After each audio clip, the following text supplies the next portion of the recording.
Recently, in the bookstore, I came across a hefty volume about Leonardo da Vinci. The cover was very distinctive, similar to a miniature of this episode. Today, we'll also reminisce about it. However, what do we really know about him, besides being the author of the Mona Lisa and the Last Supper? While researching Leonardo, I started with information that users search for on the internet about him. Of course, there were a bunch of queries about local attractions, museums, interactive exhibitions, institutions, or universities. All of these things were named in honor of Leonardo da Vinci. This, even more, prompted me to further investigate because if so many things are named after him in every corner of the world, it's worth finding a few more details. A quite common global query was about his father. I'll start briefly from him. Leonardo was born 30 kilometers from the city of Florence in Italy in the year 1452. He was the illegitimate child of notary Piero da Vinci and likely 16-year-old Caterina Lippi. Little is known about Caterina. She was likely an orphan living with her grandmother on a farm near Vinci and may have worked on the estate of Antonio da Vinci. As an illegitimate child, Leonardo did not attend a Latin school where he could have learned humanistic subjects, Latin and Greek. For a long time, he was self-taught. He briefly attended a so-called reckoning school, where he learned the basics of arithmetic. Additionally, he acquired a very superficial knowledge of Latin. Giorgio Vasari, a 16th-century Italian art historian, mentions that Leonardo made such progress in his studies that he overwhelmed his teacher with questions and comments, causing the teacher to be embarrassed. The first of Leonardo's surviving drawings is a landscape of the Arno Valley. As I presume, you probably haven't heard about it, as the beginnings of the endeavors of great individuals are often overlooked. The next, more well-known works were The Baptism of Christ, created in collaboration with Verrocchio, and The Annunciation. Some of you might be expecting evocative descriptions of the artwork. Unfortunately, I want to view Leonardo as a truly Renaissance figure, someone consumed by the pursuit of many things. However, the costs incurred by his versatile interests were also evident in his painting. While working on the painting, St. Jerome in the Wilderness, he interrupted the process because he delved into the study of anatomy. Presumably, he wanted to better portray the figure in the painting, as it was later revised. As an independent painter, he was commissioned to paint altarpieces. During this period, numerous religious paintings were created, where Leonardo based them on his skills in capturing light and perspective. Among them were, for instance, the Madonna with Carnation and the Madonna with the Benoit. Leonardo stirred quite a bit of controversy. He was born as an illegitimate child in Italy, where Christian faith predominated. At a young age, he was accused of engaging in sexual relations with a male prostitute. The case was dismissed, but a few weeks later, additional reports were filed. In 1490, a 10-year-old boy named Giacomo Caprati, known as Salai, Little Devil, came to live with Leonardo. He was the son of a poor peasant living in Orino near Milan. Giacomo Caprati was considered Leonardo's pupil, but he was an average artist who left behind few paintings of his own. In reality, he was an assistant, secretary, and companion to Leonardo, eventually becoming his lover as well. The nickname Salai was given to him due to his behavior. Leonardo noted in his writings that Salai used to steal from him. Leonardo did not hide or flaunt his sexual orientation, but due to his homosexuality, he might have felt alienated in society. In his time, homosexuality was not uncommon, but sodomy was a crime punishable by imprisonment, banishment, or death. There is no evidence that Leonardo had romantic relationships with women or fathered children.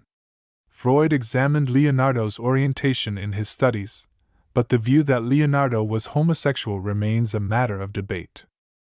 Are you trying to land a good job and tweaking your CV a bit to get in? You might tell yourself that it's the norm in our times, and everyone does it.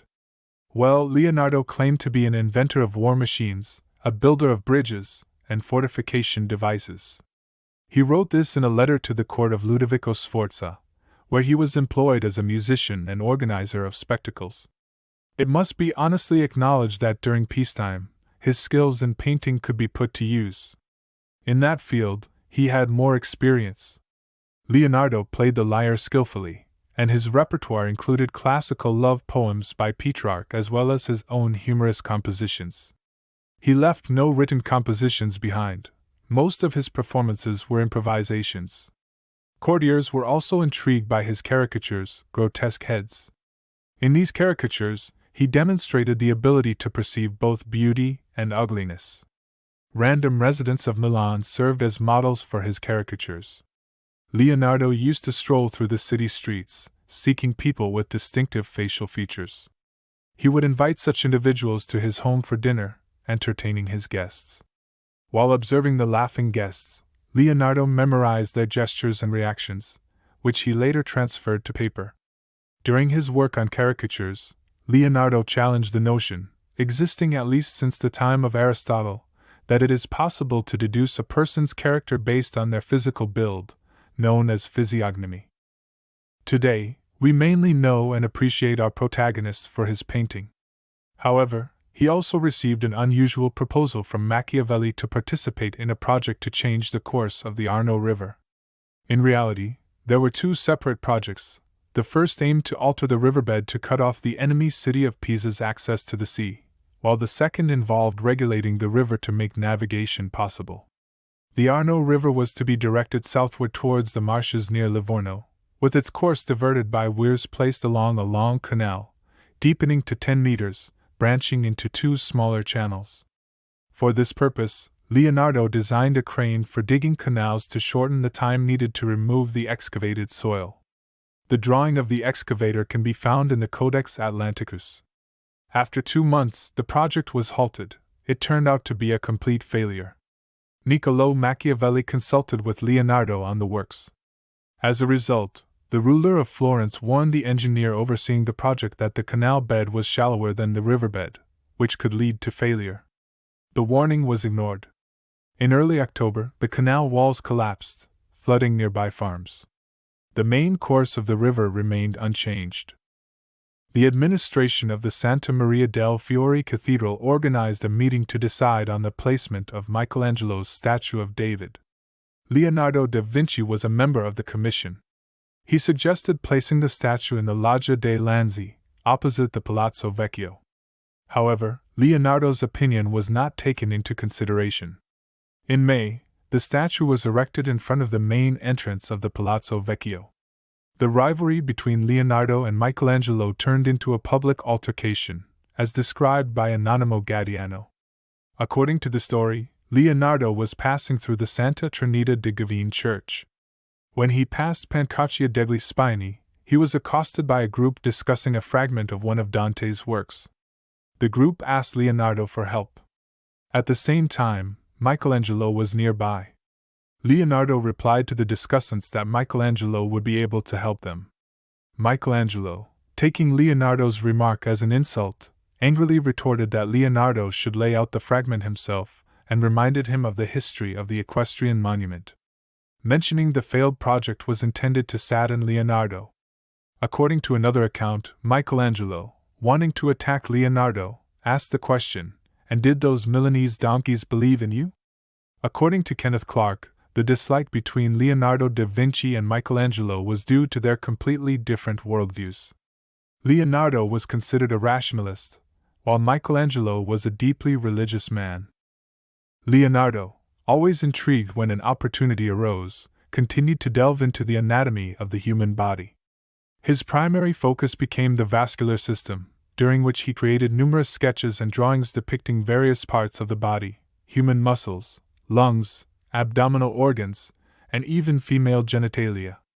He conducted dissections at the Santa Maria Nuova Hospital in Florence, where he resided for a certain period.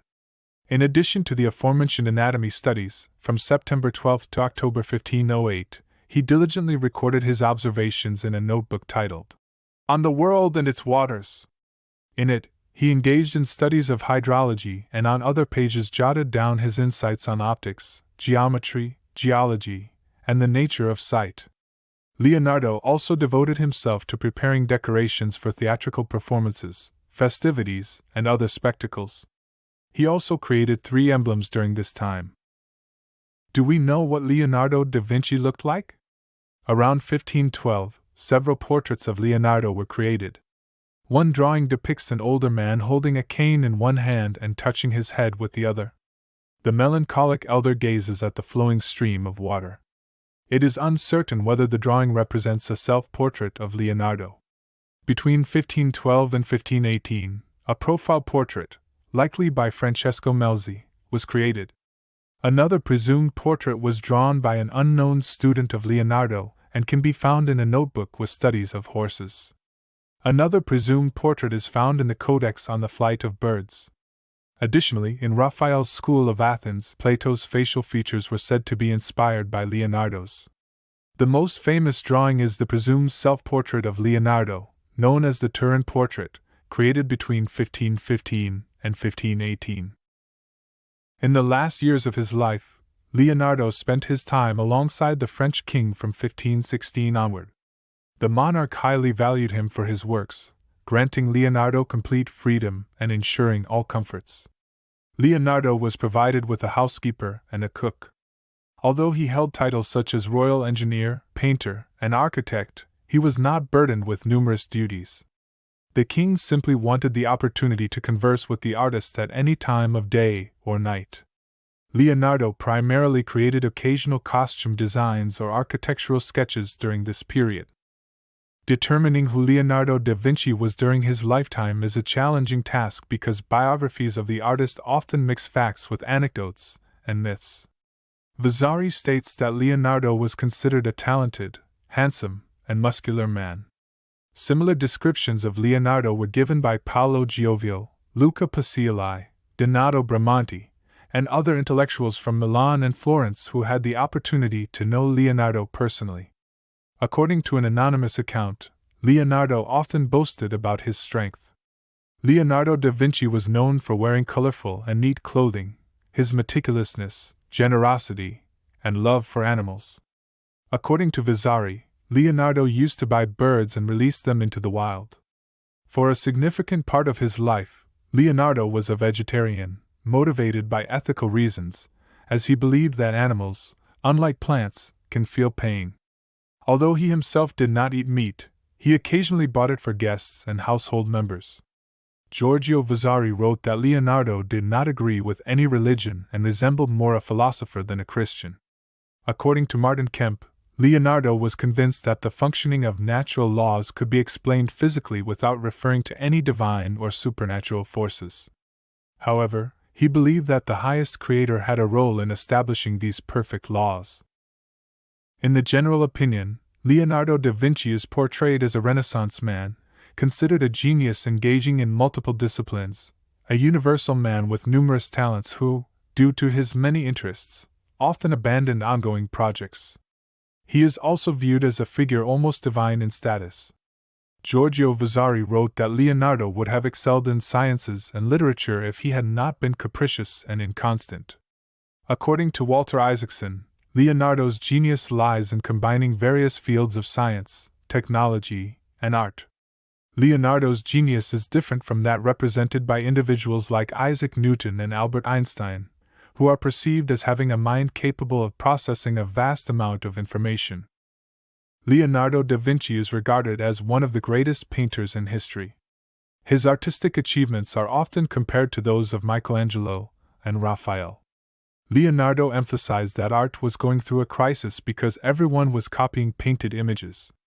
However, over time, he began to emulate ancient art. Similar to Michelangelo, Leonardo read Dante's works, the Divine Comedy and Convivio.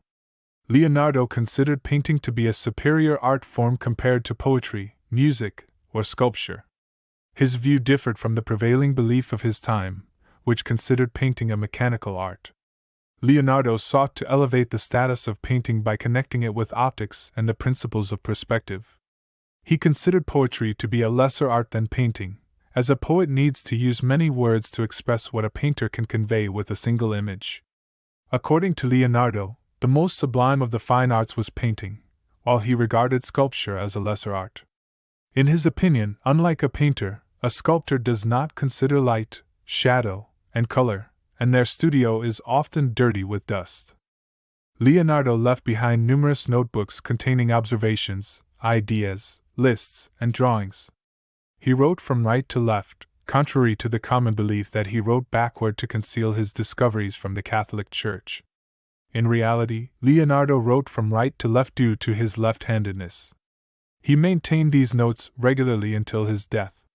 In the margins, he recorded to-do lists, expense lists, or studies of figures that interested him. The notes lack confessions and personal reflections. Over 7,200 pages of notes have survived to modern times, likely constituting 1/4 of all manuscripts produced by Leonardo. He rarely provided the date of note creation, and determining the dates is challenging because Leonardo often revisited earlier notes to add new remarks, make corrections, or utilize blank spaces left on the paper. These notes garnered interest as early as the 16th century. Leonardo also delved into the study of architecture. He was the first person to investigate cracks in walls, a field that today would be called the study of material strength. While a significant amount of his notes on this topic are available online, here is a brief excerpt titled Cracks in Walls, which are wide at the bottom and narrow at the top, and their causes. A wall that does not dry uniformly at the same time always cracks. A wall of equal thickness will not dry at the same rate if it does not have contact everywhere with the same medium. So, if one side of the wall were in contact with a damp slope and the other with air, the latter side would remain the same size as before. The side drying in the air would shrink or decrease, and the side that is damp would not dry. The dry part easily separates from the damp part because the damp part, which does not shrink in the same proportion, does not adhere and does not follow the movement of the part drying continuously. I brought up this fragment not because I assumed your interest in architecture, but to show the pattern in which Leonardo's notes were created. First comes the description of the crack along with the cause, and then the solution. All presented in a dry, factual form, without personal opinions. As you may have noticed, I haven't discussed Leonardo's most famous works, as they are widely covered and encountered by everyone sooner or later. My intention was to explore less well-known works, according to the majority's opinion. In 1487, following the fashion of creating utopian urban projects, the artist envisioned an ideal city.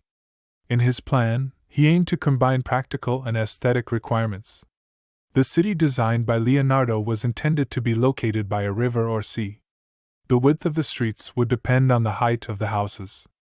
The city was to consist of 2 levels, one for the aristocracy, upper part, and another for the rest of the inhabitants, lower part. Waste was to be flushed into underground tanks. Assuming that people would not change their habits on their own, he proposed building spiral staircases that would discourage city residents from urinating on the staircases between floors. In 1503, he came up with the idea of building a bridge in Constantinople for Sultan Bayezid II. He sent the proposal in a letter to the ruler. The idea was later used by the Norwegian artist Vebjørn Sand, who designed a 100-meter bridge in As. The official opening of the bridge took place on October 31, 2001. Leonardo was interested in botany and zoology.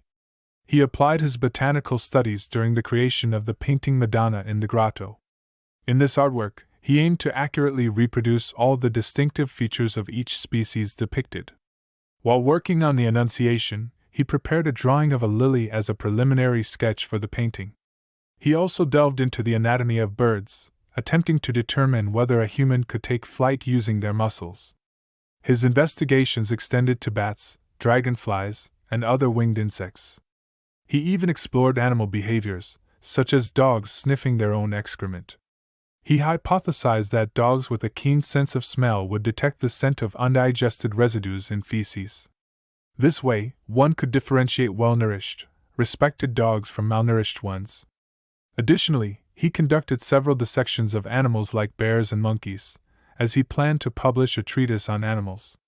The work was intended to provide a comparison between the paw of a bear or monkey and the foot of a human. Leonardo's interest in anatomy extended not only to animals but also to humans. Let's delve into one of his more recognized sketches, often remembered without a clear understanding of its representation. This is the drawing of a man enclosed in both a square and a circle, commonly known as the Vitruvian Man. Leonardo was captivated by the work of Vitruvius in De Architectura, on architecture in 10 books. He initiated anatomical studies focused on the proportions of the human body. Conducting independent measurements, Leonardo found the need to adjust some of Vitruvius's statements, such as the length of the foot, which was 1/6 of the height in Vitruvius's work but became 1/7 in Leonardo's revision. In 1490, he produced the Vitruvian Man drawing, revising Vitruvius's concepts.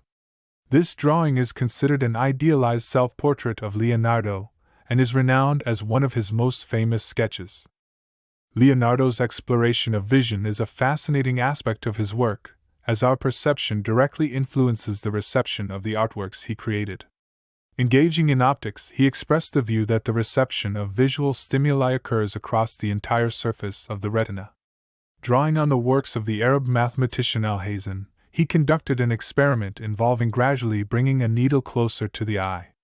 Leonardo observed that a needle brought close to the eye did not block the entire field of view. If a single point on the retina were responsible for vision, a person would only perceive the needle. Simultaneously, Leonardo noted that the image of the approaching needle became blurry. He did not understand why the image of the world did not appear upside down in both the vertical and horizontal axes. This issue arose during experiments with the camera obscura, where the resulting image is inverted. Leonardo suggested that there is a place in the eye where the correction of the image takes place. During dissections of the eye, Leonardo struggled to change the shape of the eyeball after cutting it with a knife. He proposed a solution to this problem by immersing the eye in egg white and boiling it until the protein solidified. Some of these observations found their way into the manuscript on the eye by Leonardo. Leonardo da Vinci's study from around 1492, depicting the sexual intercourse of a man and a woman in cross-section, is a notable illustration of his exploration into various aspects of human anatomy. In this drawing, he revisited the ancient and medieval concept that sperm originated partly from the brain and female nourishment from the uterus. Within the cross-section of the penis, 2 channels are depicted, one for sperm and the other for the spiritual substance from the brain. According to German historian Frank Zollner, Leonardo expressed the view that both sperm and spiritual substance are necessary for fertilization, imbuing it with a spiritual dimension. This idea stemmed from Leonardo's belief in the close interconnection of organs. Toward the end of his life, Leonardo disclosed that he had conducted around 30 dissections of human cadavers, covering a broad spectrum of ages from a sickly 2-year-old to a centenarian who died a natural death. Examining such a wide range of ages enabled him to understand the progression of conditions like atherosclerosis in blood vessels. Leonardo da Vinci's early education in mathematics revealed his proficiency in geometry, whereas arithmetic, including square roots and algebra, posed more challenges. Luca Pacioli, a mathematician, provided him with tutoring in mathematics, and in return, Leonardo created illustrations for Pacioli's treatise De Divina Proportion, on divine proportion. He delved into geometric transformations and, while observing the flow of water, noted that the movement adhered to the conservation of volume. Leonardo pondered the possibility of transforming a square into a circle with precisely the same area and whether a sphere could be transformed into a cube with an identical volume. He engaged with mathematical problems such as doubling the cube and squaring the circle. At least 169 attempts by him to solve the squaring of the circle are known to have survived. It is a misconception that, during the creation of the Mona Lisa, Leonardo consciously applied the golden ratio, especially in the facial features. Martin Kemp pointed out that the aspect ratio of the painting is closer to the square root of 2, approximately 1.41, than the golden ratio, which is approximately 1.61. According to Walter Isaacson, Leonardo likely did not intentionally employ the golden ratio, and the search for it in the painting might be a form of wishful thinking. Some claims about the application of the golden ratio have also been made regarding the painting St. John the Baptist. Leonardo da Vinci's curiosity extended to astronomy, where he endeavored to explain the causes of lunar phases. He described the lunar illusion, where the moon appears larger near the horizon than when it is higher in the sky. Leonardo noted that by using a concave lens, one could see an enlarged image of the moon, revealing atmospheric illusions on its surface. He discovered that the moon shines with sunlight reflected from both the sun and the earth. Erroneously, he assumed that stars do not emit their own light. To observe stars, Leonardo used a piece of paper with a hole in it, effectively reducing the problem of a twinkling star. He planned to publish a treatise on astronomy, intending to calculate the distance between the Earth and the Sun, as well as determine the actual sizes of the Sun and Earth. Although he didn't complete this work, his explorations in astronomy reflected his interdisciplinary approach to understanding the natural world. Leonardo da Vinci's interest in geology was driven by his perception of the connection between the macrocosm and microcosm, exploring the relationship between the anatomy of humans and the structure of the Earth. In his metaphysical view, there was a profound connection between human beings and the Earth, reflected in Leonardo's paintings. He compared soil to human muscles, rocky mountain layers to bones, volcanic tuff to cartilage, and water veins to blood. However, he acknowledged that not all comparisons between the Earth and the human body were accurate. Leonardo was particularly intrigued by the dynamics of water flow, dedicating attention to the speed of river currents at different depths in his hydraulic notes. His keen interest in the forms of water movement manifested during his unsuccessful attempt to divert the course of the Arno River. While preparing for this project, he discovered fossils of extinct animals in various rock layers. He challenged the biblical account of the flood, suggesting that if the flood had transported shells hundreds of miles from the sea, they would be mixed with other species' fossils. However, he found only oysters, squids, and various shells in the collected fossils, leading him to question the validity of the biblical description of the flood. Leonardo da Vinci indeed designed numerous war machines, showcasing his innovative approach to military technology. Among these designs were devices for repelling siege ladders from castle walls, a colossal crossbow with a planned length of 25 meters. Although a replica was constructed in 2002, it did not function as intended, and a transportable cannon project developed between 1478 and 1485. He delved into existing literature on military machinery to refine his designs, resulting in projects like a machine featuring a cart equipped with blade-like wheels, an organ gun, a new type of powerful firearm, and a defensive spur. Notably, he also conceptualized a design resembling a tank, likened to an armored wagon or an early armored car, capable of accommodating 8 people.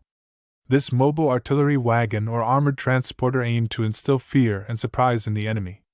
While none of Leonardo's war machines were constructed during his lifetime, some modern engineers attempted reconstructions that revealed flaws in the designs. 2 possible reasons for this discrepancy have been suggested. Firstly, Leonardo may have implemented protective measures to prevent unauthorized replication of his inventions. Secondly, he might not have intended for his war machines to be functional, possibly to discourage their use for military purposes. The true motivation behind the designs remains speculative. Leonardo da Vinci's fascination with perpetual motion extended beyond war machines to include attempts at designing a perpetual mobile device. He sought to create a mechanism capable of generating its own motion without any external force. One of Leonardo's ideas involved a water-driven mechanism utilizing Archimedes' screw. The moving spiral was intended to pump water upwards. As the water flowed down, its weight would drive the continued rotational movement of the screw. However, Leonardo recognized that the screw couldn't pump enough water upwards to sustain the process indefinitely. Through his studies, Leonardo concluded that constructing a perpetual motion machine was impossible. In his experimentation with friction, he discovered that friction is independent of the size of the contacting objects. He also observed that friction could be reduced by applying a lubricating substance to the surfaces. Additionally, he designed methods for using ball bearings and rolling bearings, which were widely adopted about 400 years later. Leonardo's forward-thinking ideas and designs indeed demonstrate his ability to anticipate concepts that became essential in engineering much later on. Leonardo da Vinci's inventive spirit extended to the design of various machines aimed at improving various tasks. Among these were a crane for digging canals, a machine for cutting files, a grinder for concave mirrors, and an enhanced printing press. He even designed a machine for manufacturing sewing needles, hoping it would bring him wealth, although it was never constructed. His keen observations of animals also inspired numerous designs for flying machines. His early designs depicted machines powered by the pilot's muscle strength, but many of these would not have been functional, as they contradicted principles of aerodynamics. Likely one of the first machines capable of imitating flight was used in theatrical performances. Leonardo disagreed with Aristotle's idea that air supports birds as water supports ships. According to Leonardo, a bird's body weighs more than air, causing the bird to be pulled downward by gravity. He observed that the pressure beneath a bird's wing increases when the wing flaps down, creating higher pressure below the wing than the rarer air above it. He also noted the principle that an object interacts with air with the same force that air interacts with the object, corresponding to Newton's third law of motion. Furthermore, he recognized that faster-moving air or liquid exerts less pressure. One of Leonardo's notable inventions in this realm was the parachute. According to his design, the parachute was to be constructed from a piece of canvas measuring 7.34 meters in length and width.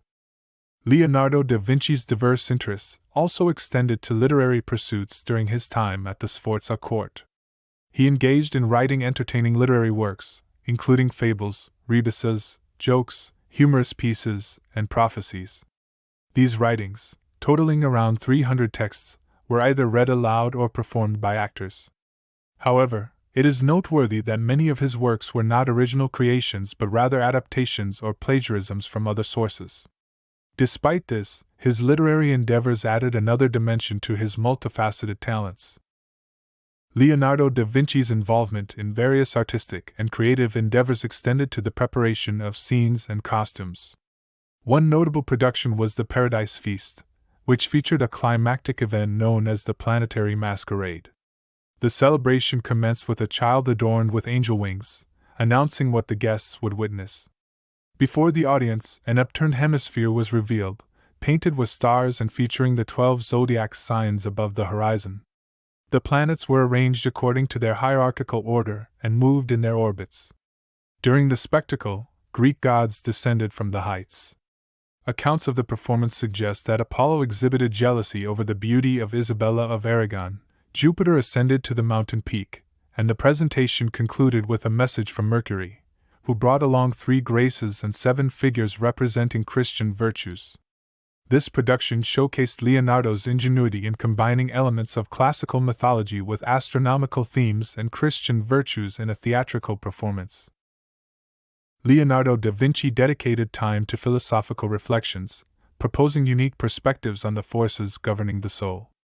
According to him, 4 forces ruled the soul, divided into the forces of reason and sensation. Departing from classical philosophy, where the intellectual powers were considered reason and will, Leonardo introduced intellect and memory in their place. In his philosophical musings, he embraced the medieval scholastic idea of the effort exerted by all living and non-living things traversing the cosmos. However, this effort did not signify a struggle aimed at uniting with the Creator. Rather, movement and its direction lacked a final purpose. The laws of nature, according to Leonardo, dictated a higher-order force, which he named necessity. Leonardo believed in the connection between ethics and aesthetics. He held the conviction of an immortal soul, likening it to the wind passing through the pipes of an organ. In his notes, he occasionally mocked the views of ancient and medieval philosophers. Over time, he began to express the idea that sciences not supported by experience might contain numerous errors, considering the pursuit of such sciences a waste of time. And that's just a brief overview of Leonardo da Vinci's interests. If you're interested in this figure, I recommend directly exploring his preserved notes. This way, you can directly delve into his mind and work.